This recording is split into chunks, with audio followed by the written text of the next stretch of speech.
तो ट्रांसपोर्टेशन जो होता है हम इजिली इसको पाइपलाइन वगैरह के थ्रू कर सकते हैं, अगर हमारे पास इंफ्रास्ट्रक्चर है तो उसमें थोड़ा सहूलियत होती है। लेकिन सॉलिड के रेस्पेक्ट में थोड़ा कम ट्रांसपोर्टेशन इसका कॉस्टली है। यानी सॉलिड में क्या होता है, फ्लो नहीं हो सकता, लिक्विड में फ्लो हो सकता है, लेकिन लिक्विड में क्या होता है कि लिक्विड को फ्लो करेंगे तो उसको फ्लो लाइन बनाने में भी हमको दिक्कत होता है। लेकिन सॉलिड वाले में क्या है, सॉलिड को हम ट्रांसपोर्ट जो व्हीकल में मोड में करते हैं या जो ट्रेन मोड में करते हैं वो इजीली पॉसिबल है। जैसे ओपन उसमें भी आपने कोयला को जाते हुए देखा होगा ट्रेन में, तो ओपन कंटेनर में वो डाला रहता है कोयला, तो उससे क्या होता है कि हम लोग उसको एक जगह से आसानी से दूसरे जगह ट्रांसपोर्ट कर सकते हैं। लेकिन गैसियस फ्यूल का हम लोग पाइपलाइन के थ्रू आसानी से ट्रांसपोर्टेशन कर सकते हैं। तो चलिए ट्रांसपोर्टेशन भी एक इसका बेनिफिट्स हम लोग मान सकते हैं। It can be easily transported with the help of pipeline. High ignition temperature, high ignition temperature नहीं, ये इग्निशन टेम्परेचर क्या होता है? Ignition temperature is the pre heating condition of the fuel. Pre heating condition का मतलब हुआ कि fuel को पहले इग्नाइट होने से पहले, यानी उसको बर्न कंबसन स्टेज में जाने से पहले जितना हम उसको हीट करते हैं वो कहलाता है उसका इग्निशन टेम्परेचर। तो इग्निशन टेम्परेचर तो कम होगा ना। आप कोल को लीजिए और एलपीजी को लीजिए, बर्निंग सबसे पहले अगर टेम्परेचर हम दोनों को देंगे या कोई लाइटर से क्या एलपीजी ये कोल बर्न होगा? नहीं बर्न होगा वो। उसके लिए प्रॉपर हमको लकड़ी वगैरह या कुछ पेपर वगैरह वैसे थोड़ा देर उसके साथ क्या करना पड़ता है, बर्न करना पड़ता है, हीट करना पड़ता है कोल को, तब वो क्या करता है अपने इग्निशन टेम्परेचर तक पहुंचता है तो बर्न होना शुरू होता है। तो इग्निशन टेम्परेचर नहीं, लो इग्निशन टेम्परेचर हम लोग बोल सकते हैं। इसका टेम्परेचर क्या होता है, लो, ये बोल सकते हैं low ignition temperature and high calorific value. ये सही है, कैलोरीफिक वैल्यू हाई होगा in comparison to gaseous fuel है तो ज्यादा कंप्रेस्ड होगा। स्पेसिफिक ग्रेविटी अच्छा होगा उसका, ठीक है। यानी कम उसमें, जैसे सिलेंडर में हम लोग क्या होता है उसको लिक्विडिफाई करके उसमें डाल देते हैं सिलेंडर में, यानी बहुत सारा फ्यूल हम लोग छोटे से उसमें कंप्रेस करके लेके एक जगह से दूसरे जगह ट्रांसपोर्ट कर देते हैं, ठीक है। तो यहां से हम लोग को क्या क्या वो निकल के आया, सबसे हाई कैलोरीफिक वैल्यू, दूसरा ग्रीन फ्यूल, या ग्रीन फ्यूल नहीं भी बोलेंगे तो हम क्या बोलेंगे, produces less harmful gas, less amount of harmful gases, less harmful gases, यानी as compare to solid and liquid fuels this fuel gases fuels are better suitable for environmental conditions. Environmental conditions के हिसाब से वो better suited है in comparison to solid and liquid fuels. उसका calorific value high है, लो ignition temperature है, और जो है उसको इजीली पाइपलाइन वगैरह के द्वारा ट्रांसपोर्ट एक जगह से दूसरे जगह किया जा सकता है, ठीक है। After burning lesser amount of harmful gases will be produced. इसके द्वारा कम अमाउंट में, कम मात्रा में जो गैसेस हैं, कार्बन डाइऑक्साइड, ये सब प्रोड्यूस करते हैं, होगा, ठीक। तो नेक्स्ट हमारा वही है, gaseous fuel have low energy content than the liquid fuel such as petrol and diesel. तो देखिए क्या होता है, हम लोग ये तो बोलते हैं कि हमको कार्बन ज्यादा होगा तो वहां पे क्या होगा, एनर्जी ज्यादा मिलेगा, कार्बन ज्यादा होगा तो एनर्जी ज्यादा मिलेगा। लेकिन लॉन्ग चेन कार्बन होगा, यानी ज्यादा अगर बड़ा कार्बनिक कंपाउंड होगा तो उसके लिए उतना ही ज्यादा हमको ऑक्सीजन भी चाहिए। उसी अमाउंट में, उसी कंपैरिजन में हमको ऑक्सीजन भी चाहिए। अगर सफिशिएंट ऑक्सीजन नहीं मिलेगा उस बर्निंग के लिए, कंबसन के लिए, तो वो क्या हो जाएगा, जो कुछ उसमें अनबर्न्ड या वो कार्बन डाइऑक्साइड में ना बदल कर क्या चीज में बदल जाएगा, कार्बन मोनोऑक्साइड, जो कि एक पॉइजनस गैस भी या एक डेंजरस गैस भी है ह्यूमन हेल्थ के लिए। ठीक, तो कॉम्प्लेक्स अगर कार्बन चेन है तो उसके लिए हमको हायर अमाउंट ऑफ ऑक्सीजन चाहिए होता है, और अगर छोटे चेन का अगर कार्बन कंपाउंड है, लोअर हाइड्रोकार्बन्स है, तो उसके लिए हम लोग को क्या चाहिए होता है, कम भी उसमें ऑक्सीजन में वो इजीली कंबर्सिबल हो जाएगा। ठीक है, तो ये क्या होता है, low greenhouse gases, lower amount of greenhouse gases produce करता है बर्निंग होने के बाद। किसके कंपैरिजन में, पेट्रोल या डीजल के कंपैरिजन में। इसीलिए आप लोग सुने भी होंगे कि बहुत बड़े सिटी में जहां पे पॉल्यूशन स्केल या पॉल्यूशन जो है ज्यादा है, वहां पे क्या किया गया है, वहां पे किया गया है कि जो बड़े या हायर जो कैपेसिटी वाले जो व्हीकल्स होते हैं, गाड़ियां होती हैं, खासकर डीजल गाड़ियां, उनको बैन किया गया है कि इससे ज्यादा सीसी का अगर डीजल गाड़ी होगा तो वो इस शहर में या जैसे दिल्ली शहर में, दिल्ली वगैरह में नहीं चलेगा। ऐसा न्यूज आपने सुना भी होगा। यस सर, यस सुना है सर। सर। सर तो एक उसके बात और पीछे, था। सर एक बात और था इसमें कि हाँ अभी जो बोलिए। मतलब कोई भी गाड़ी अगर 15 साल चल चुका है हम्म कॉमर्शियल, तो फिर वो जो है फिर उसको रिजेक्ट कर डिस्पोज करके फिर मतलब वो नहीं चलेगी, बैंड लग हम्म जाएगा। और जो प्राइवेट है, निजी है हम्म जो वाहन, उसमें 20 साल तक उसका दिया गया है, 20 साल ही चला पाएंगे हाँ आप, वरना फिर हाँ, यूज तो नहीं कर पाएंगे। देखिए क्या क्या होता है कि जैसे जैसे गाड़ी, जो पुरानी गाड़ियां होती गई हैं, उसके दो आपको साइड इफेक्ट हैं। एक तो जितना ज्यादा उसका इंजन यूज होते जाएगा उतना उसका इंजन का वर्किंग कैपेबिलिटी कम होते जाएगा, यानी उतना वो अपने नॉर्मल कंडीशन में भी वर्क नहीं कर पाएगा, यानी कुछ ना कुछ उसमें उसके इफिशियंसी और उसके जो उसका जो वर्किंग स्केल है उसमें कमी आ गया रहेगा। एक तो ये, और दूसरा है कि इन सब चीजों में माना जाता है कि 10 से 15 साल के बीच में क्या होता है कि एक टेक्नोलॉजी चेंज हो जाता है। जो टेक्नोलॉजी से इंजन का डेवलपमेंट आज से 15 साल पहले हो रहा था, वो टेक्नोलॉजी आज के टाइम में आउटडेटेड हो जाता है और उससे एडवांस या उससे कम पॉल्यूशन जनरेट करने वाला इंजन डेवलप होने लगता है।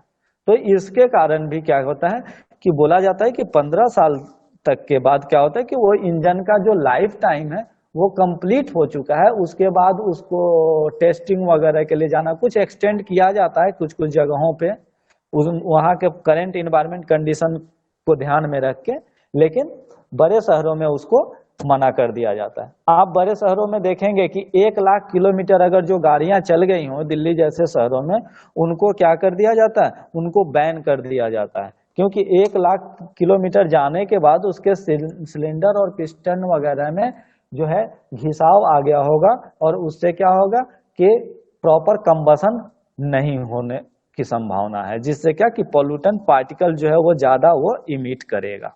ठीक है, तो डीजल इंजन की जो बात रही कि डीजल इंजन ही क्यों बैन किया गया, तो डीजल इंजन में क्या, डीजल जो होता है उसका कार्बन चेन कहाँ से शुरू होता है, C12 से C12 के आसपास, उसके 12 से 20 के, यानी C12 यानी 12 से 20 का, तो उसको उतना ही ऑक्सीजन भी तो चाहिए ज्यादा अमाउंट में, और अगर पॉल्यूटेड एरिया है तो उतना ऑक्सीजन अगर उसको नहीं मिलेगा तो क्या इमिट करेगा, in place of carbon dioxide that vehicle will emit carbon monoxide and the carbon monoxide is very harmful for the human health.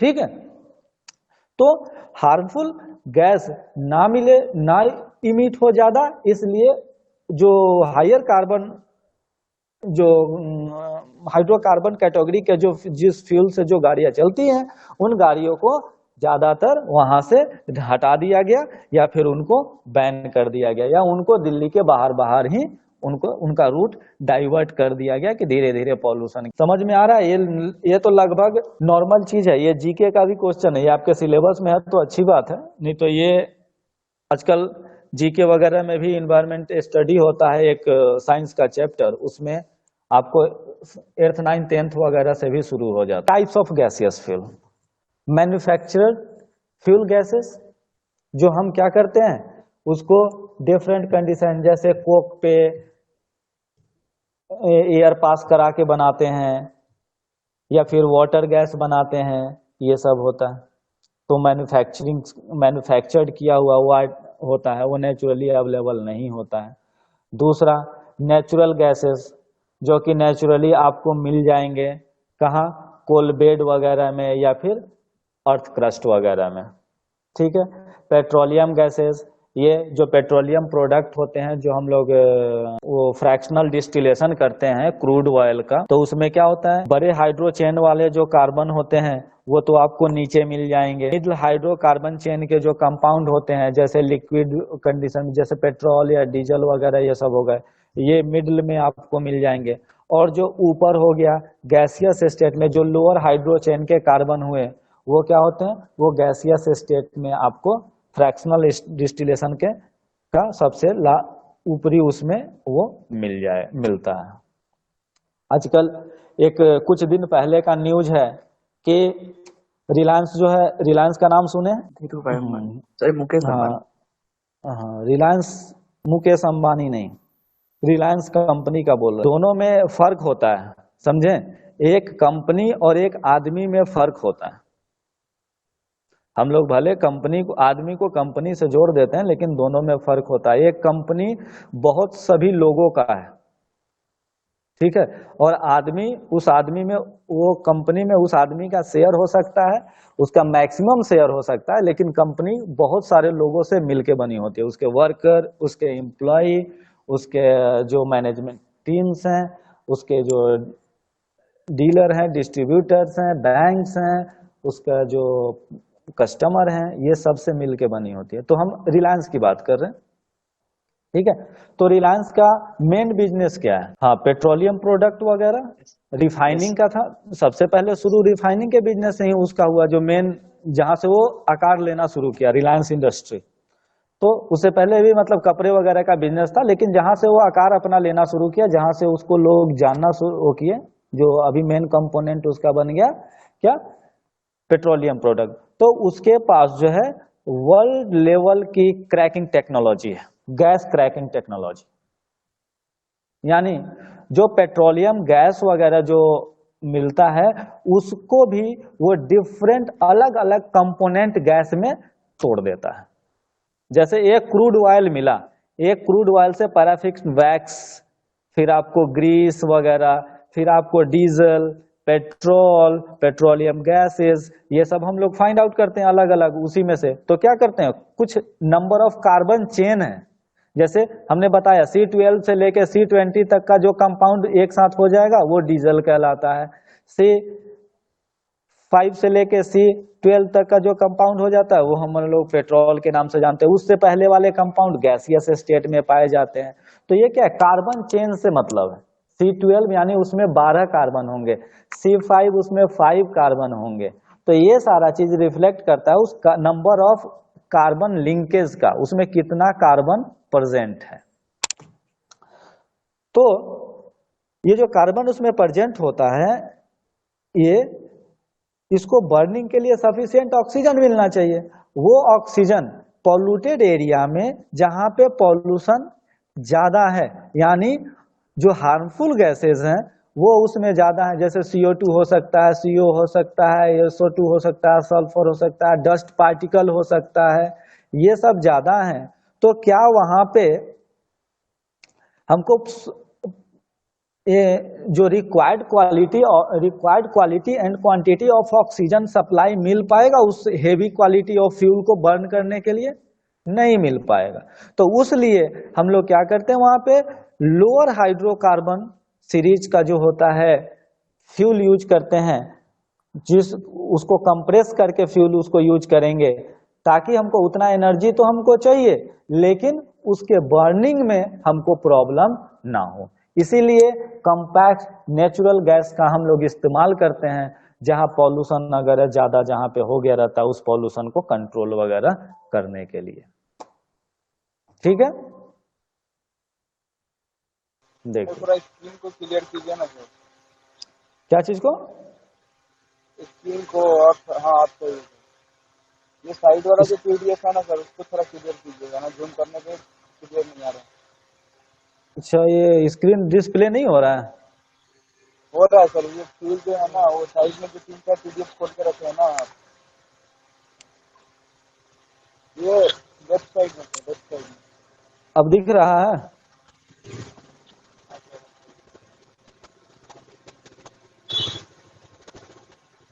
Hello.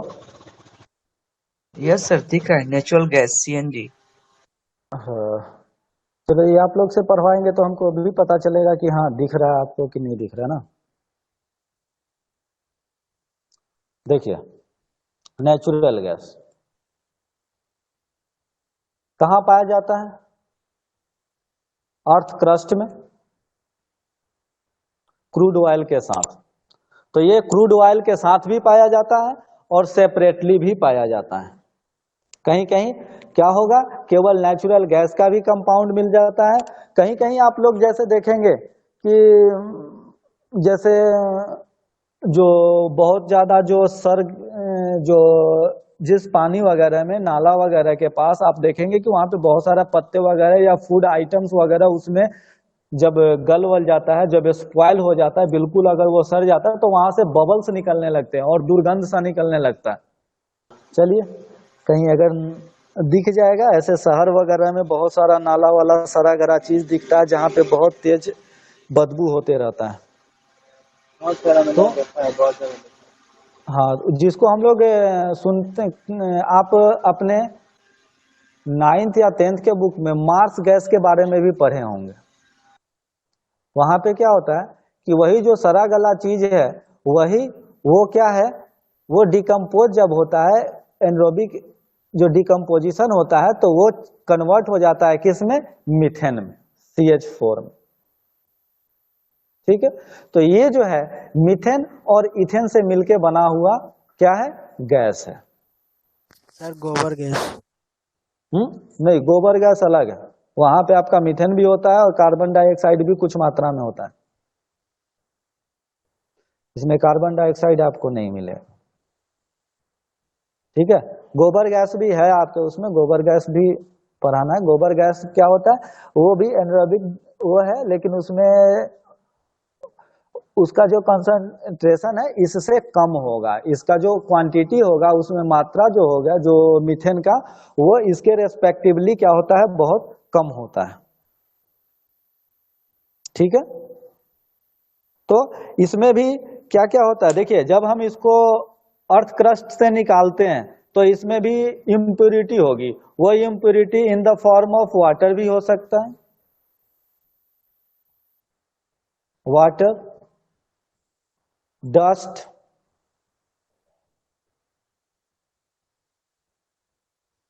ठीक है, फिर आपको H2S सल्फाइड हो सकता है, हाइड्रोजन सल्फाइड। फिर आपको CO2 भी इसमें कुछ अमाउंट में हो सकता है, लेकिन अमाउंट उसका कम होगा। एंड नाइट्रोजन भी हो सकता है और हायर चेन हाइड्रोकार्बन भी हो सकता है, हायर ऑर्डर हाइड्रोकार्बन।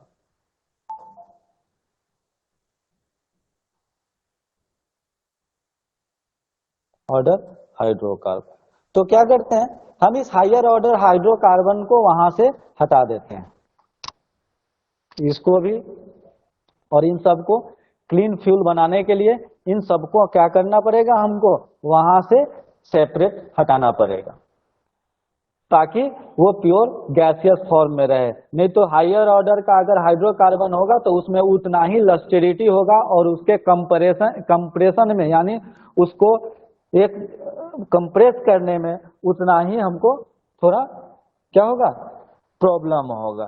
तो क्या करते हैं हम लोग, हायर ऑर्डर हाइड्रोकार्बन को वहां से सेपरेट कर देते हैं, हटा देते हैं, और ये जो हायर ऑर्डर हाइड्रोकार्बन होगा वो और किसी गैसियस स्टेट में या फिर लिक्विड स्टेट में हमारे फ्यूल के पार्ट हो सकता है, लेकिन इसमें हम लोग क्या करते हैं 80 to 95% मीथेन का क्वांटिटी रखते हैं और 5 to 20% आपको इथेन होगा, बाकी अदर हाइड्रोकार्बन या फिर डस्ट या फिर इम्प्योरिटीज हो सकता है।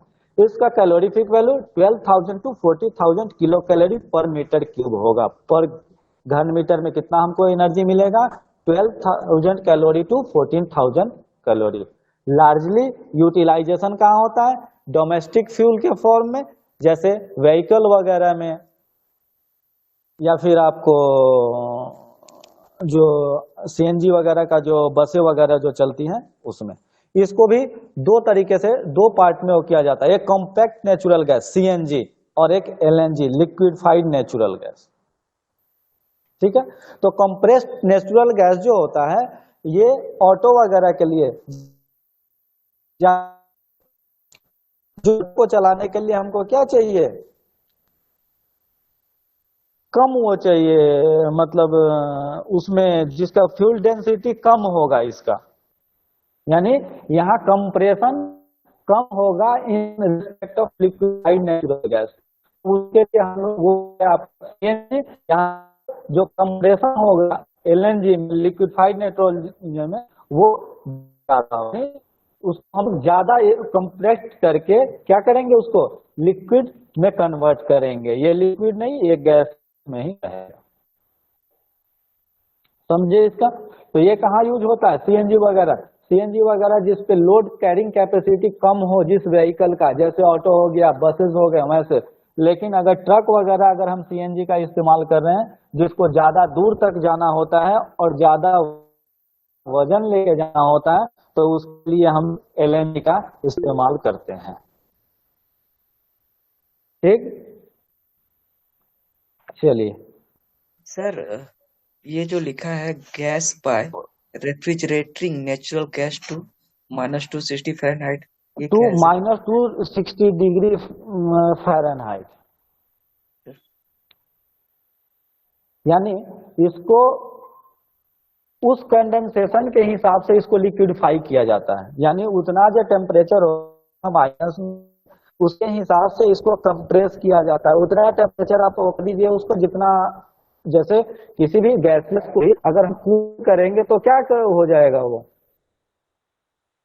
अगर किसी चीज को अगर ठंडा करते हैं उस टेम्परेचर अगर लेते हैं टेम्परेचर निकाल लेते हैं तो उसका जो उसके मॉलिक्यूल होंगे उसके का डिस्टेंस मॉलिक्यूलर जो डिस्टेंस होगा कम हो जाएगा। Yes sir. कम हो जाएगा तो वो उतना नजदीक आ जाएगा। तो ये 260 डिग्री -260 डिग्री फ़ारेनहाइट के हिसाब से इस टेम्परेचर क्या चीज में कन्वर्ट हो जाएगा लिक्विड में कन्वर्ट हो जाएगा। तो हम इसको प्रेशराइज करके उसको क्या करेंगे उसके मॉलिक्यूल को नजदीक लाएंगे तो वो कितने टेम्परेचर पाएगा तो आएगा -260 डिग्री फ़ारेनहाइट टेम्परेचर के आसपास। समझे? Yes sir. एक बात और सर, जैसे ये अर्थ क्रस्ट में सर हाँ से नेचुरल गैस को निकालते हैं लेकिन वहां पे वो बनता कैसे सर अर्थ क्रस्ट में? बनता है एनारोबिक डिकम्पोजिशन से। जैसे मान लीजिए हम लोग अर्थ और समुद्र ओशियन जो है जैसे टेरिस्ट्रियल एंड ओशियन दोनों पे लिविंग बींग्स हैं। ठीक है, Yes. ये लिविंग बींग्स हमारे और आप हम लोगों के शरीर के अंदर और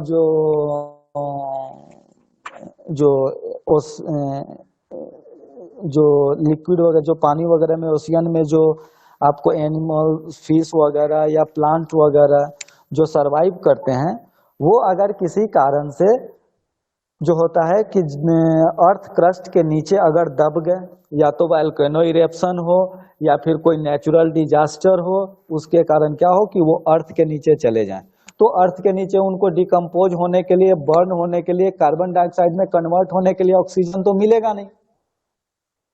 ठीक है, तो वो क्या होगा वो नेचुरली जो उसमें वो क्या हो जाएगा हाई प्रेशर और टेम्परेचर से वो डिकम्पोज हो जाते हैं कार्बन के कंपाउंड में हाइड्रोकार्बन में कार्बन और हाइड्रोजन के कंपाउंड में कन्वर्ट हो जाते हैं।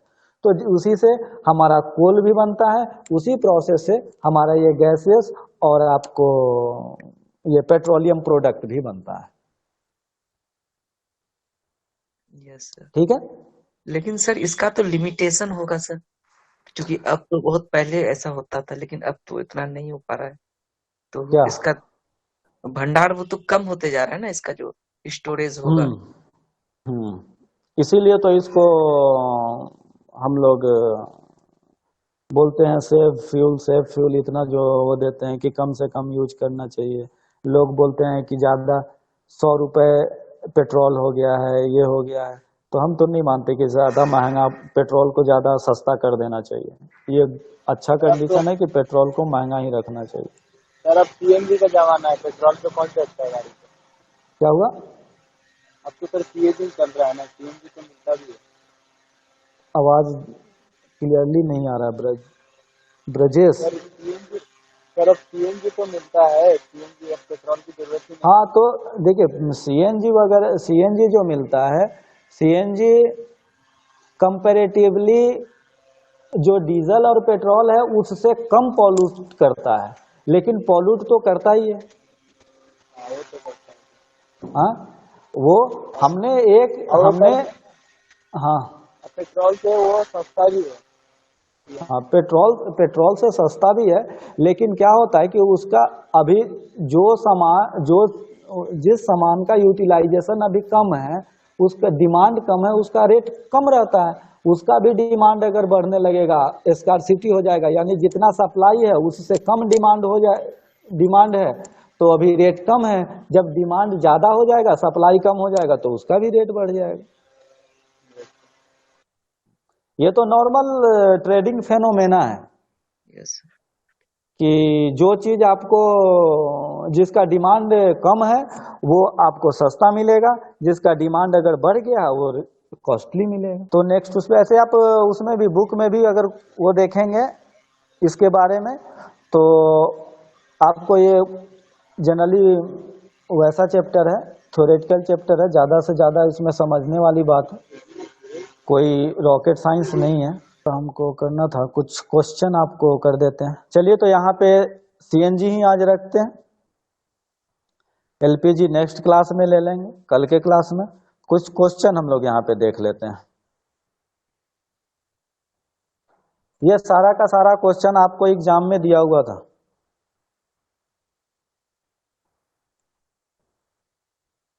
दिख रहा है?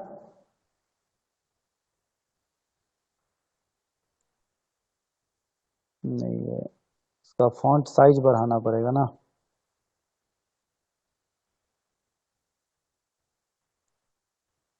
चलिए, दिख रहा है? हाँ सर।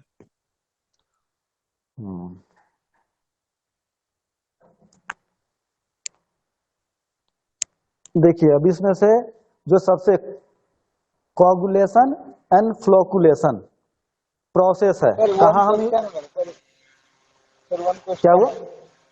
सर ये टेक्सटाइल पर जो ज्वाइन किया सर, वो किस स्टाइल पे जब ज्वाइन किया? हम लोग तो जब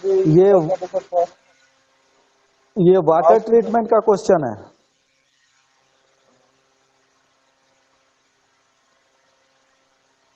वाटर ट्रीटमेंट पढ़े ना इससे पहले?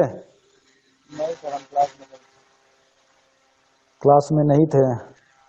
नहीं तो सर चलिए। हम ज्वाइनिंग अभी पिछले वीक में ज्वाइनिंग किया है सर, अभी की जो क्लास चल रहा है इसमें। अच्छा, नहीं तो ये वाटर ट्रीटमेंट का क्वेश्चन है, और इस चैप्टर से आपको फिर एटॉमिक स्ट्रक्चर से, इलेक्ट्रोलाइसिस से, और कुछ कुछ क्वेश्चन आपके इंटरनल एग्जाम में सारे से है, लगभग 4-4, 5-5 क्वेश्चन। ठीक है, तो आपको तो फिर सिलेबस पता है ना कि क्या क्या है?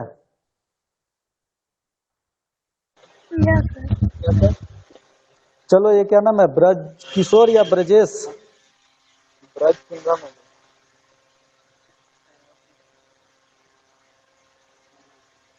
तो चलिए, आप कांटेक्ट कीजिएगा क्लास वगैरह के बाद।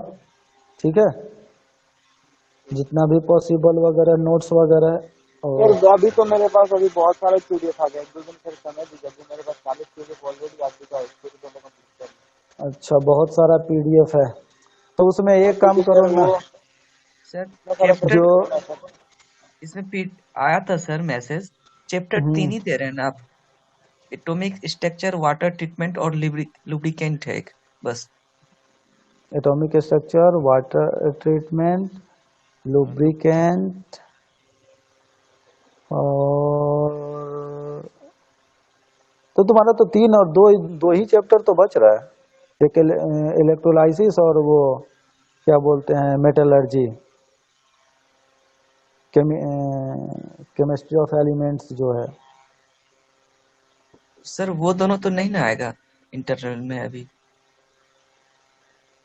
अभी एक मिनट देखिए, ये आपका वाटर ट्रीटमेंट का टेस्ट का ये क्वेश्चन था, which of the following chemical is sometime added in the process of coagulation and फॉल्कुलेशन।